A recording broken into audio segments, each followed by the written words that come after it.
Okay, hi everyone. Welcome to today's session. So far, we've covered a lot. We went through SSP in a previous video. We want to learn how we can start developing security policy.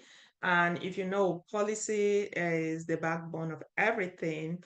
So today we'll talk more on security controls. Okay, before we even go to the next phase of their RMF life cycle, you need to understand security controls very well. And the controls are just proactive measures that protect organization assets. Okay.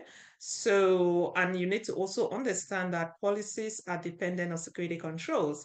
If you look at it critically, you realize that at SSP that we went through, like the template that we went through yesterday, a bulk of that document has to do with security controls, correct? So just imagine, as I said, an SSP is the Bible for any system. And even when you go through all the different roles, responsibility, all -1 controls literally tells you, that particular policy needs to have address, scope, purpose, roles, responsibility, and all those things. Those are all security controls. Okay, and I'm saying so because if you understand security controls, you can work in, like, you can do so many things in cybersecurity, just so many. And there's no way you can work as an ISO, information system security officer, without you understanding security controls. Controls is important, even when you are supervising your teams, even when you're like reviewing your policies, even you're performing some form of self-assessment within your organization. Many times you are working with controls, security controls, right? At this point, some of us might feel like, I understand controls. I know what security controls are. I don't think you know if you have not really worked with controls. Okay, I'm saying so because initially I felt like I really know security controls until I got a job where I'm performing deep analysis of security control. I've literally assessed all the controls on the NIST 853.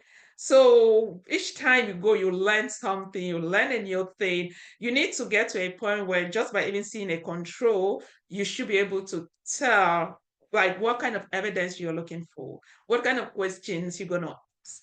Even when you read your policy, you already have those questions. For example, if there are technical controls or some administrative controls, so you already have an idea as to what you will request from the different stewards. Okay, so please make it a habit to go to this document. I will still take you all to the NIST website. That way you can get those two documents, learn how to learn how to use and learn, you need to know security controls. And also, if you have your ChatGPT, I'll advise you to go to ChatGPT and learn.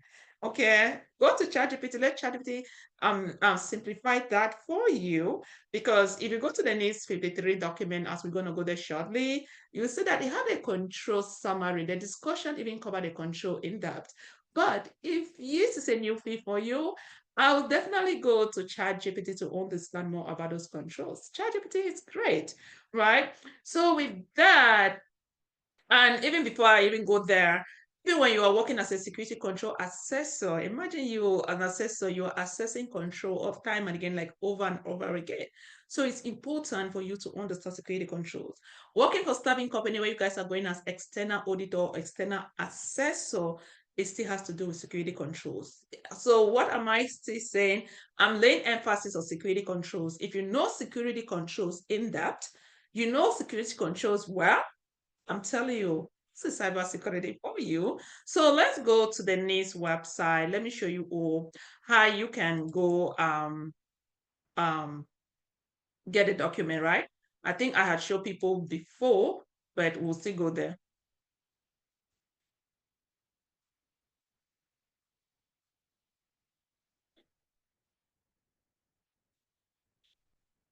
Oh, okay.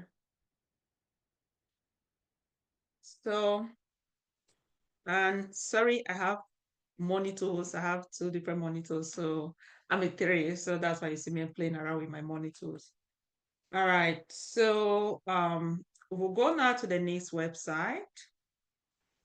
See, I said this should be a site that you should know. You need to bookmark it. Just learn to bookmark. If you don't know how to bookmark, you see where you have that star, you just click there, you bookmark, that's it. I already bookmark mine and I put it in, I name it as list.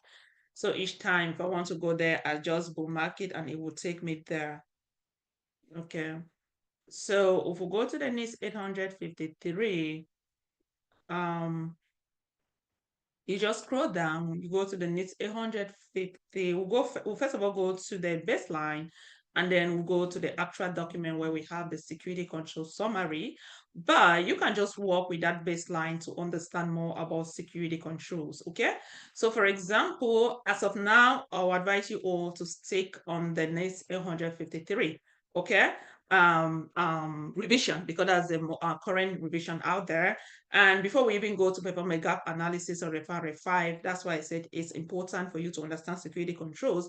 And I'm saying so because as students, at their current project, they are working on security controls. We are going into, like, I've literally break down the project. So currently they are working on ACES control. And I asked them the other day, are you all learning something new? They're like, of course.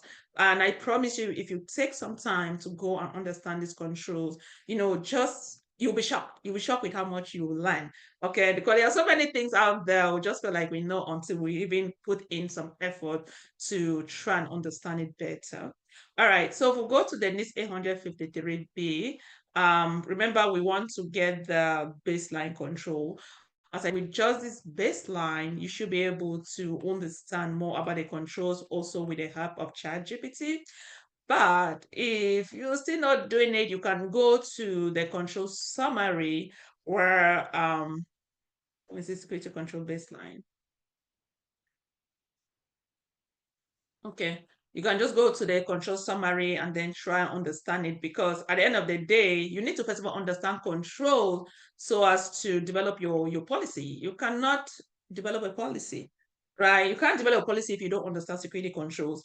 So if I were you, the very first thing I would do, I would just highlight this right here.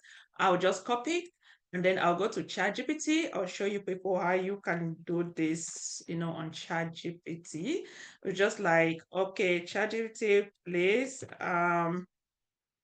explain this control for me.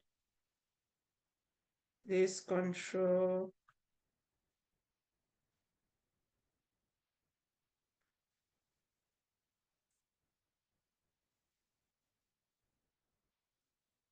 for me with the use. And I always say ChatGPT to illustration and example. And okay, it just depends your prompt. Whatever thing you put, ChatGPT should be able to define it for you. And you also want ChatGPT to give you example illustrations, right? Because you can't just tell ChatGPT, do it for me, and then you might still understand it, but by the time ChatGPT give you that example or illustration, you understand it better. And if you are still new, maybe this is a little bit cumbersome, you might tell ChatGPT to explain it for a newbie, right? I'm a beginner, I'm trying to get into cybersecurity. Can you explain in a way that a newbie or a beginner will understand? ChatGPT will do that for you. Okay, so let's take enter and see what we got. So if you see, it says this control fall under AC family. You see that's AC-1, and its primary focus is on ensuring that an organization has documented policy and procedure to guide the implementation, management, and enforcement of access control mechanism. The purpose of this control is to establish clear, consistent guidelines for controlling who has access to what system, data, resources within your organization. The core idea of AC-1 is to formalize, document policy and procedure. And you see a ChatGPT actually highlighted, or we have this, bold, that says you those are the key area, key points on as far as this control is concerned, that govern how access to system, network, and data is granted, managed, and revoked. This includes specifying who is authorized to have access, whether, what circumstances, and how access control is monitored. And key aspect, they say access control, they policy define who allows to access what resources and criteria used. Access control policies, this procedure provide detailed instruction on how access control policy will be implemented. So policies are written document that tells you as to what organization does, or for example, what this control does. It simply tells about the efficacy of the control, but procedure It's just an execution of your policy. So step by step as to how your policy is being implemented, right? And then you see, ChatGPT give us a lot. For example, they said illustration, think of security guard at the entrance of a building. The guard access control policy tells them who is allowed into the building. The access procedure tell the guard the exact step to check somebody's ID. Do you see? You are there, you have a reason, you want to see the policy, simply tells you, okay, what you got to do, right? Just what that role is, what you're going to do. But for you to actually take that step to check who is getting into that building, that's a procedure aspect. And they say, for example, access control policy in healthcare setting, the access control policy may dictate that only healthcare professional with patient care policy have access to electronic health record. The policy may also specify that access to certain records, such as psychiatric or financial data, requires additional authorization. You see, why? If you look at the procedural aspect, the procedure will detail the step for granting and managing access to the electronic health records. Okay, so you need to take some time to explain this. As I said, ChatGPT, explain it.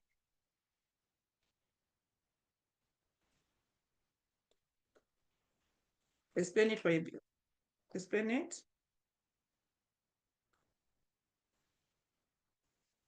to a beginner. So I'm just putting myself as a beginner, right? It will explain. If that is still like, you see now ChatGPT understand, you don't know, you don't have any idea about access control, and that's when now ChatGPT will explain it for you.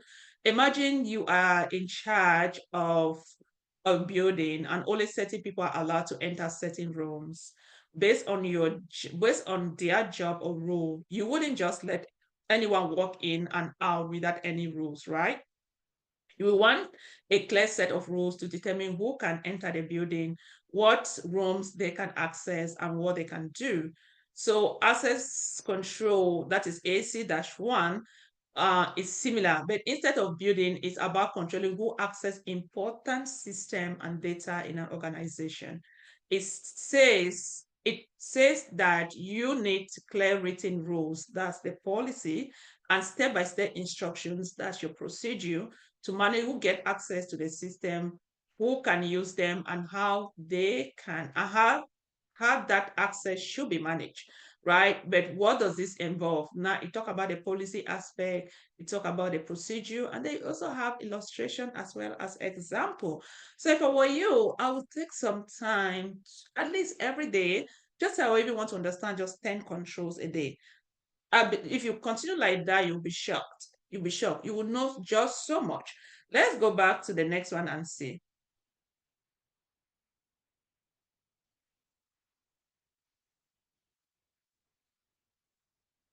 Oh, where's the document?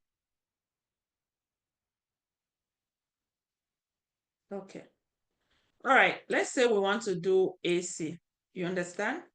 I'll just paste it there because ChatGPT, this information, my prompt has been stored in the memory. If I paste this one, ChatGPT will just go ahead and tell me. Do you see? Now it also give you the explanation as if you are a beginner or a newbie.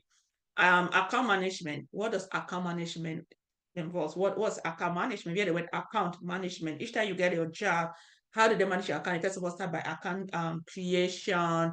You have to go through some of approval. Once you get access, if you leave your organization or if your account is inactive, that's the whole purpose of account management. And that's why I said, think about your phone or computer. While you log in, you usually need a username and a password. This ensures that only you or someone who is authorized can use your device. In the same way, organizations need to manage who can access their system, data, and networks. AC2 account management is all about creating, managing, and deleting accounts for user in organization to make sure that only the right people have access to the right things. What does AC2 involve? First, do you see you have account creation? Each time you get a new role, they have to create your account. They will send your laptop, they have to create your account, right? And then you also have account modification. Sometimes employee change roles or move to different departments. So each time that happens, they need to modify their account. And they also have account deletion. If somebody leaves the organization, just tell me, what are you guys gonna do? Are you gonna how they call, are you gonna delete that person account immediately, or what are you gonna do? And you know the reason of you understanding this, once we get to the assessment part of security control, when you start assessing security control, then you appreciate this better, because you cannot even work as an assessor without understanding security controls. You need to first of all understand what this control is all about, the control definition, what the control does. For example, account management, this is a technical control, AC is a technical control. You will have to test, you have to collect artifacts or evidence. So if you do not even understand what the control is all about, how do you go about assessing the security controls? You understand? So this is an exercise that, again, I'll advise you to take some time and just do it. You will learn. You will learn so much. Okay, let's take a couple of controls and see. For example, let's say we have AC2 enhancement one. If you look at it very well, AC2 is the base control, account management. Then you have this enhancement, it enhances that control, right? But the base control is account management. But each time something enhances, it enhances, it improves that particular control. And if you look at, say, automated system account management, initially AC-2 talk about just management. See, account management about account creation, account modification, account deletion. But AC2 that 2 enhance one is telling us of a way of getting an automated way of doing things rather than doing manually, right? And that's why if you look here, it's actually mandatory for a high as well as a moderate system. So let's go to ChatGPT and understand what this thing is. Click, put it there. Do you see? Automated system account management. Imagine you had to manually hand over and take back keys every time someone joined or left your organization. Do you see the point? Yeah, that's why they just imagine you have to manually do all the process. You don't know how many people organization will hire. You know how many people maybe their rules have to change. You know how many people where maybe they have to leave the organization each time that occurs, you have to do it manually. Does it really make sense? See, it will be a lot of work, right? Now, think of using a smart system that automatically give out keys when someone joins and take them back and when they leave without you needing to do anything. And that's the whole reason of automated account management. So how to think of it now, you already understand, already know what AC2 enhancement one is all about, right? And that's why they say automated account system account management is like that smart system for managing accounts. It's about using automated tools or systems to create, modify, and delete user accounts without needing to do everything by hand. What does AC21 involve? When someone new joins an organization, that's automated account creation. Do you see now? I don't know if you guys can understand. You see, AC2 is just account management. They talk about creation. It is saying it's about automated creation, modification, deletion.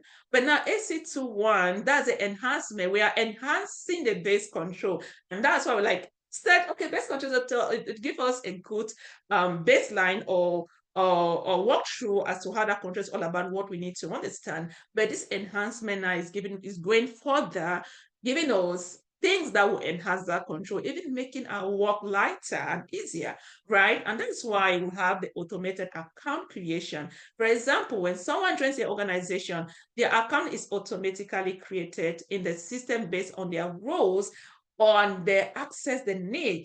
For example, when a new employee is hired, the system automatically gives them an account and access to the right tools and information like email and company databases.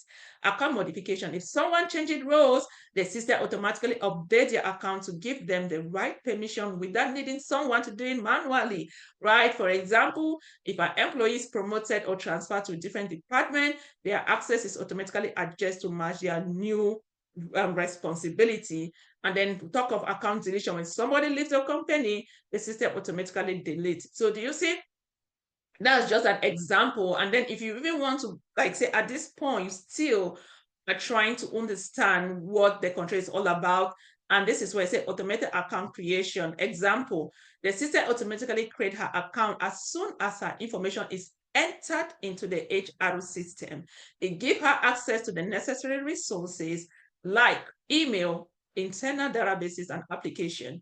After a few months, at least gets a promotion, the system automatically adjusts her permission to give her access to higher level resources she now needs for her new role, right? And when she leaves, as soon as the system recognizes that Tom is leaving, his account is automatically disabled and he can no longer access any company's system or data. This is done without anyone needing manually or to manually intervene. Of course, you have the technical people that will enable automation. I believe by now we all know what automation is all about, right? In one of my role I work, it was just crazy. I recall even telling my manager that it's like I'm working in the help desk because I think somebody in my my level, I cannot be doing that because it was just manual. Imagine people coming, you have to manually give them, they assign their roles. Then before I left, I actually worked with the different steward or technical guys for them to automate the process, and it was much better.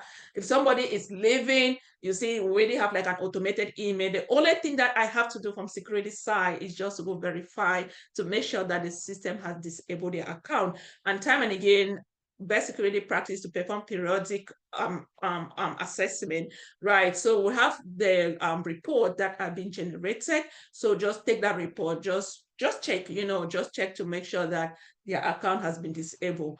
Rather than me going every day, people are leaving. I didn't go there to be disabling people. I can't be creating, I can't be giving them roles. That's crazy, right? So once that has been automated, you could tell. I actually witnesses, firsthand, and this is something that you all can take advantage of. ChatGPT, try to understand controls very well, and I lay emphasis, I insist, if you understand security controls, you'll be good. You'll be good. I promise you. Let's say we already talk so much about AC. If you even say, okay, we even take the AC to automated account temporary management. I'm just doing a couple that way. You all can see how easy this thing is. And then you can also go there and try to understand controls, right? And by the time you understand this, I'm telling you, when you want to access the security controls, it's so easy. That's why I say cybersecurity is one of the most easiest field. It's so easy because you already know what you're looking for. For example, like this automated stuff, you want to be asking for like logs. Do you guys have log? Let me see. Maybe an automated email that should have somebody account when somebody left your organization, the account got deleted. That's your artifact. That is it, right? So you access control. So cybersecurity is so easy, guys. Okay, so if you look at this one, automated temporary and emergency account, this one we're only talking about temporary and emergency account. So we have laid emphasis on this. So do you see that the enhancement you have, like it like literally enhances, like pick out different key areas just to enhance the base control, right? For example, someone who need to give someone temporary access, like contractor, for example, like you say today I'm working as an assessor, I'm going there, right, to access the assistant. They want to create me like a temporary account because I'm not going to be there, or a contractor or an intern, right? An intern is there, maybe it's just like a 1 month internship. That is like a temporary account. Make sure that the system automatically create these temporary accounts for them. Okay, once their job or project is finished, the system will automatically delete. So it tells you about temporary or emergency. Or maybe you guys have some form of emergency where they need to perform some form of ad hoc query, like an emergency situation. It also speaks to that particular situation. For example, in case of an emergency, like an IT system crash or an urgent project deadline, an employee may need immediate access to restricted system. Ensure the system automatically. Oh, what happened? Oh, I don't know what happened. Ensure that the system, where is it? Ensure the system automatically create emergency account when needed, but this account are only valid for a limited time, for example, 24 hours, right?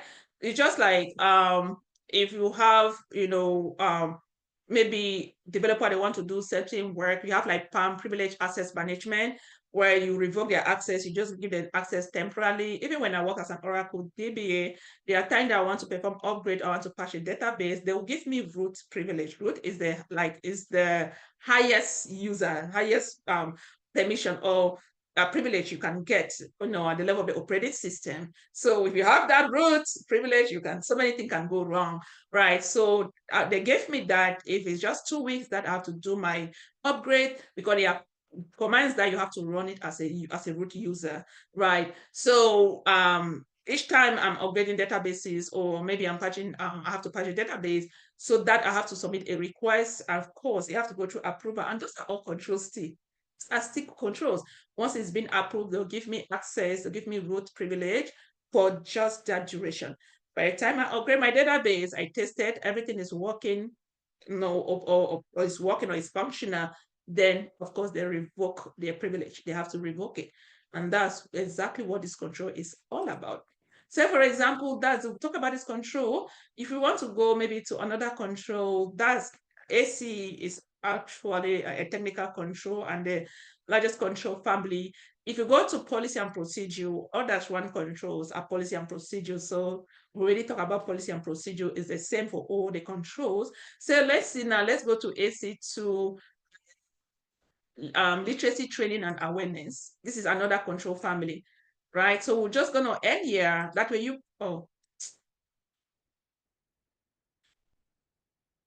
so you can go now, start accessing all the different controls, right?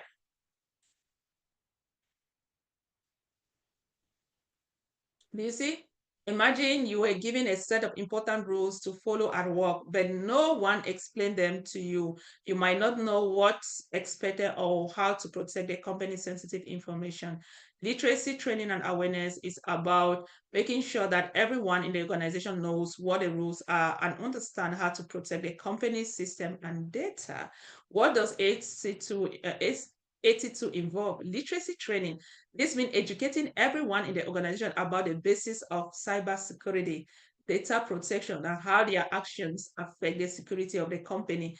The goal is to teach them the essential knowledge they need to avoid mistakes like clicking on phishing emails. So it's just more of awareness training. And you all know it doesn't matter what you do, even you are a CNA or whatever thing you do, right? Just the fact that you're having access to some form of data, you have to go through the user awareness training. And that's the security controls. So this is something that you got to do, right? And if you are assessing this control, you also want to see like people's certificate of completion. That's the only artifact you can take now to verify that yes, this control has been implemented. Because if they do not have that, then they might have it in their policy. It doesn't mean that it's been implemented, right? So, or it's effective. And this is something that, again, if you're assessing that particular control, you can definitely go there, assess them, tell them to give you users certificate of completion. Do you see? So this is how you go about, this is just a nice way for you to learn about security controls. And once you have this in-depth knowledge of security controls, then the next thing you want to do, if we go back to this NIST website, you can just go now to the NIST 53 publication, where we have the right here, the control summary, because we're going to use the control summary to learn how to develop security policy.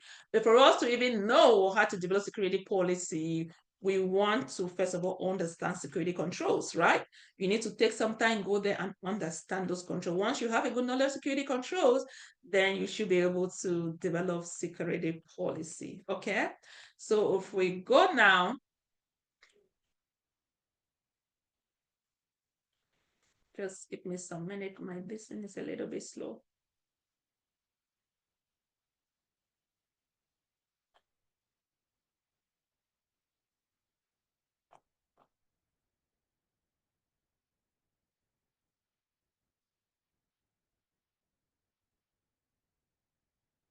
Okay, so if you see, we have access control. So if you look at it, okay, this is account management, sorry. We have account management. So if you look at account management, we have a lot, you know. So Rep 5, if you go critically, I have an Excel document that we're going to use. You see that, you have all the different places, the control enhancement and so on.